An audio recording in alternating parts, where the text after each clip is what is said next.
साथियों, चुनाव तो 25 मई को है। आप यूं सोचते होंगे कि 25 मई का बहुत लंबा समय अभी तक।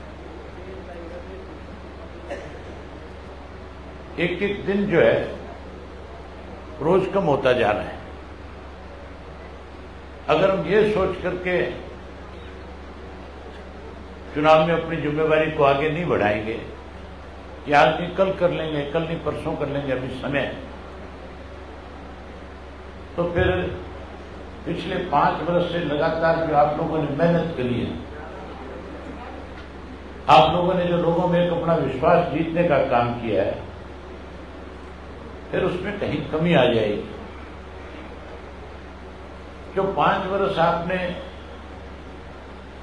बड़ी मजबूती के साथ जिस पार्टी को एक साजिश के तहत खत्म करने का प्रयास किया गया था, भारतीय जनता पार्टी ने एक षड्यंत्र के तहत हमारी पार्टी को कमजोर किया और ये प्रयास था उनका कि किसी तरह से इंडियन नेशनल लोकदल पार्टी को समाप्त किया जाए। लेकिन मैं बधाई देता हूं आप सब कार्यकर्ता साथियों को कि आपने हिम्मत नहीं हारी, बजाय हिम्मत हारने के आपने जिम्मेवारी को मजबूती के साथ आगे बढ़ाने का काम किया और आज उसी का नतीजा है कि Indian National Lokdal party Haryana प्रदेश में सबसे ज्यादा मजबूत पार्टी है। कोई कितना भी बड़ा दावा करे, लेकिन हालत हमारे खिलाफ लड़ने वालों की ऐसी है कि आज वो अपने कैंडिडेट भी नहीं उतार पा रहे हैं। भाजपा ने जो कैंडिडेट उतारे हैं, बात तो 400 पार की करते हैं, लेकिन हालत यह है कि 6 उम्मीदवार तो ऐसे हैं जो कांग्रेस से पकड़ करके ले आए। सत्सा का उम्मीदवार भी पहले कांग्रेस में होता था, चौधरी रणजीत सिंह भी कांग्रेस में होते थे, हिसाब से जो है ये नवीन जिंदल तो 4 दिन पहले तक कांग्रेस पार्टी में था। इस तरह से और दूसरी जो कैंडिडेट खड़े किए गए हैं, उनमें से 3 और ऐसे हैं जो दूसरे दलों से लाए हुए हैं। भारतीय जनता पार्टी को तो अपने कार्यकर्ताओं के ऊपर विश्वास और भरोसा भी नहीं है कि हम किसी को अपनी पार्टी का उम्मीदवार बना करके लोगों के बीच में इस चुनाव के मैदान में उतारने का काम करें। कांग्रेस की हालत पतली है। कांग्रेस के लोग तो आपस में एक दूसरे की टांग खिंचाई में लगे हुए हैं। कांग्रेसी तो एक दूसरे को कमजोर करने में, नीचा दिखाने में लगातार प्रयास कर रहे हैं। तो ये कहते थे हम 10 की 10 जीतने में सक्षम है, कुरुक्षेत्र से तो मैदान ही छोड़ गए। कुरुक्षेत्र की सीट तो एक ऐसी पार्टी को दे दी जिस पार्टी ने आपके एसवाईएल का पानी पंजाब में रोक रखा है। कितने की स्वार्थ की राजनीति शुरू होगी। आप पार्टी जो है दिल्ली और हरियाणा में तो कांग्रेस के साथ मिलकर के चुनाव लड़ रही है और हमारे साथ लगता हुआ पंजाब का इलाका है। पंजाब में कांग्रेस और आप पार्टी आमने सामने चुनाव लड़ रही है। ये आप पार्टी वाले यहां जब प्रचार करने आएंगे तब तो कांग्रेस की बढ़ाई करेंगे, कांग्रेस वाले जब आप पार्टी का प्रचार करेंगे तो उसकी बढ़ाई करेंगे और पंजाब में जाते ही एक दूसरे को चोर, बेईमान, डकैत, लुटेरा, पता नहीं क्या क्या कहेंगे। ये केवल स्वार्थ की राजनीति है कि नहीं है? ऐसे स्वार्थी लोगों को कोई मुंह नहीं लगाएगा। आप पार्टी का तो कोई आपके बीच में आए वोट मांगने के लिए, उससे तो केवल एक ही बात कहो कि एसवाईएल का पानी कैसे आएगा हरियाणा में, जब तुम्हारी सरकार पंजाब में है और वो विरोध कर रही है, वो वहां पे रेजुलेशन पास कर रही है, प्रस्ताव पास कर रही है कि हम 1 बूंद पानी हरियाणा को नहीं देंगे, आप हमारा पानी न दो है तो हम आपको वोट कैसे देंगे?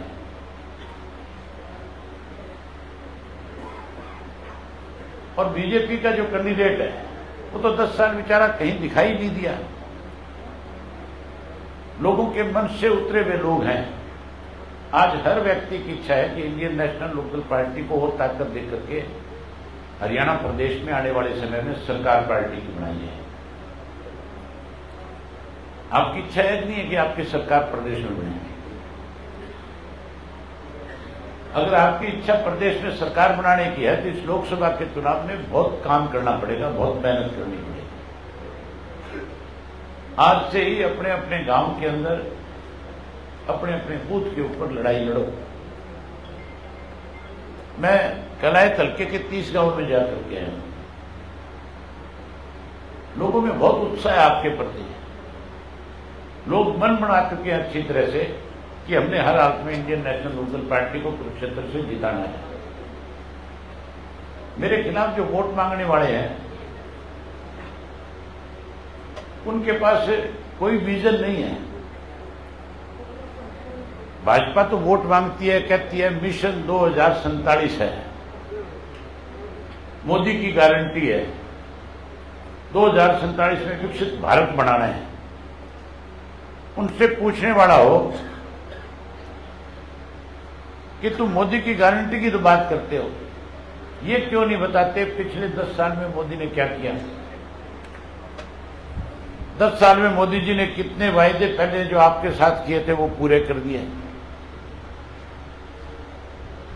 उनसे पूछो कि आप ये क्यों नहीं बताते अगले 5 साल में आपकी सोच क्या है, देश को कहां ले जाना चाहते हो, 5 साल में क्या करोगे?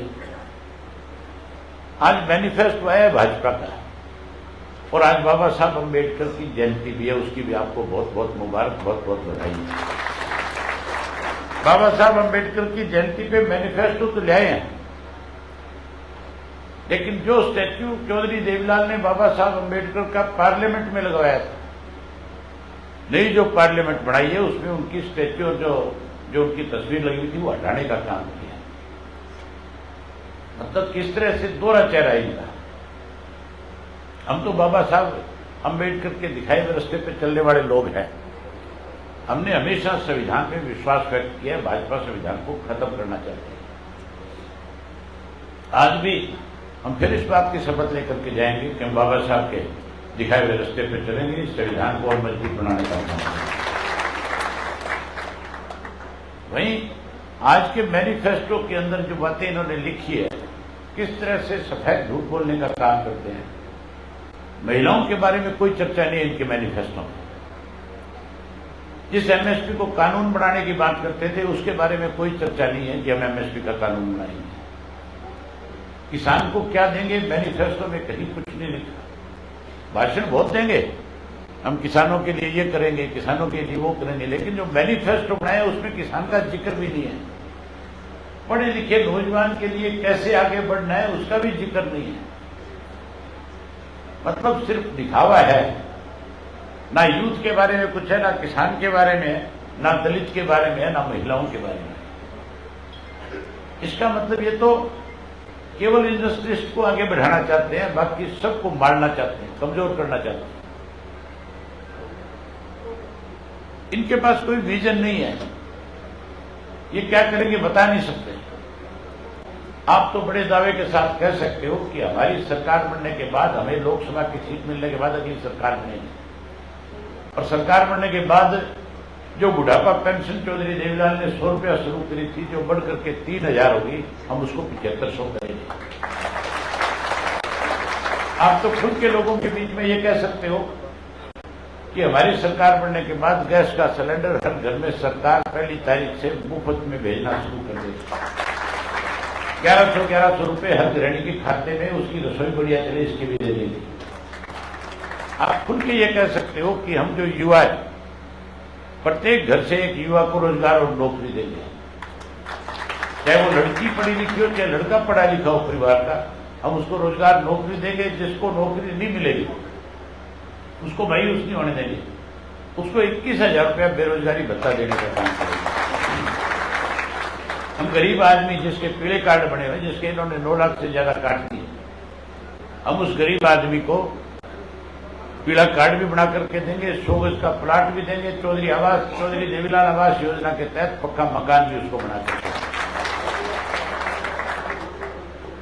वही उसके साथ साथ आज बिजली बहुत महंगी है, मीटर बाहर लगे हुए हैं, हम बाहर लगे हुए मीटर हटाने का काम करेंगे और ऐसे मीटर ला करके देंगे जो 500 से ज्यादा बिल नहीं आएगा किसी में। हमारे सामने तो, हमारे पास तो विजन है कि हमने प्रदेश के लोगों को क्या देना है, क्या करना है। ये तो बता ही नहीं सकते कि आपने क्या करना है। किसान के कर्जे के बारे में कोई जिक्र नहीं है।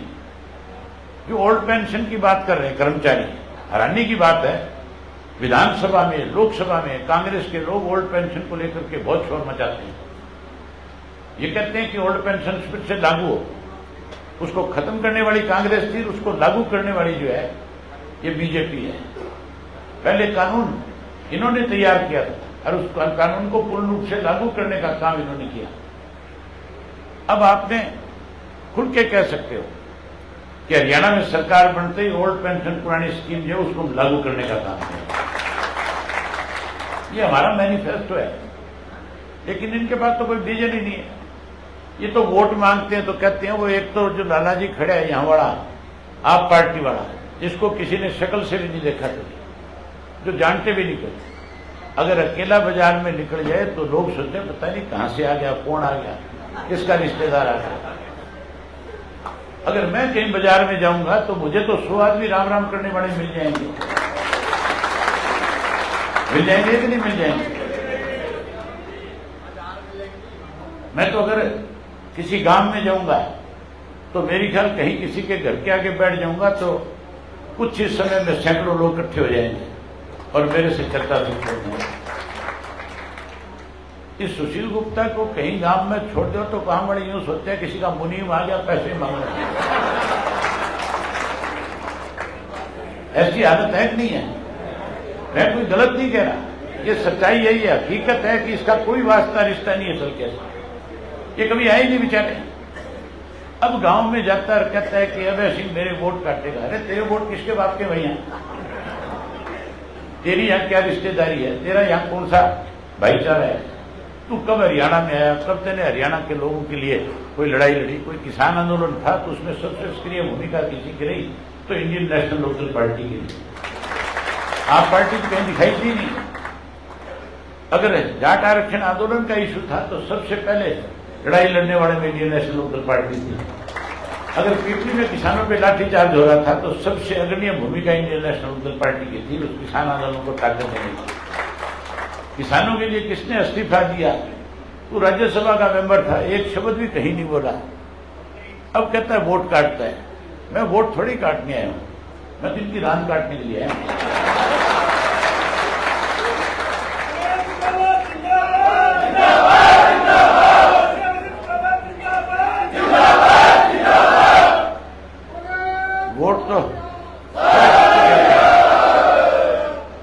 वोट तो इनके आपस में कटेंगे।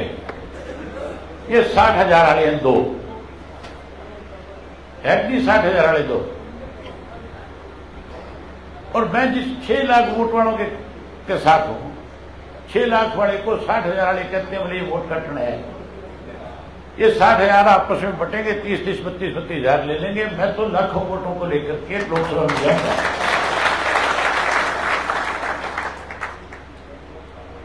मेरा कहने का मतलब है कि कार्यकर्ता ही चुनाव के अंदर अगर ठीक से मेहनत कर लेगा तो फिर कोई रोक नहीं सकता आपको चुनाव जीतने से। जहां तक लोकसभा के चुनाव में एक अच्छा प्रदर्शन की बात है, मैं खुद के दावे के साथ आपके सामने एक बात कह सकता हूं, हम लोकसभा की 3 सीट हर हालत में जीतेंगे। सरसा की सीट जीतोगे, हिसार की जीतोगे, कुरुक्षेत्र जीतोगे। और थोड़े से रुक जाओ, मैं देख रहा हूं कांग्रेस वाले किस किस को चुनाव मैदान में उतार रहे हैं। गुड़गांव सीट भी तुम्हारे पक्ष की सीट है, वो भी तुम जीत सकते हो। बाकी तो ये जो 10-10 के दावे करते हैं, मुझे लगता नहीं ये कहीं जमानत में बचा पाएंगे अपनी। चुनाव के नतीजे बहुत अलग आएंगे। बस 25 तारीख तक मेहनत करो, कमी ना छोड़ो किसी की। मैं उम्मीद करूंगा कि हर साथी जो बहुत अच्छे तरह से बहुत मेहनत करेगा। आज मांगेराम जी के नेतृत्व में जो पुराने हमारे साथी थे, बीच में जेजेपी में चले गए थे, आज अपने सैकड़ों साथियों के साथ आज फिर से इंडियन नेशनल लोकदल पार्टी में शामिल हुए, अपनी आस्था व्यक्त करी है। और मुझे रास्ते में बता रहे थे, कह रहे थे 4.5 साल की कसर पूरी कर दूंगा, इतनी मेहनत करूंगा। हमें भी ऐसे साथी चाहिए जो पुराने साथी रहे, इसी वजह से चलो चले गए। बहुत सारे हमारे जो साथी थे वो गए थे।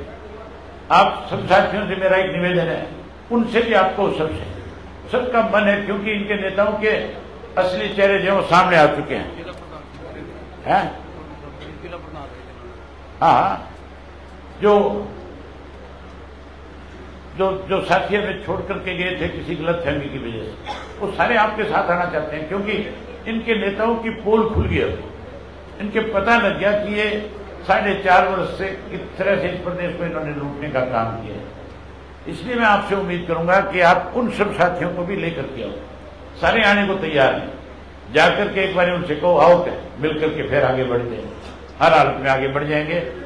अपने मांगेराम जी जो है यमुनानगर के जिला के जेजेपी के अध्यक्ष थे, अध्यक्ष पद त्याग करके आज आपके साथ आ गए। इनका स्वागत है, इनका बहुत बहुत अभिनंदन है। तो मैं आपसे उम्मीद करूंगा कि आज से जी जान से जुट जाओगे जी जान से। करो हाथ खड़े मेरे साथ के जुट जाएंगे। बहुत धन्यवाद आप।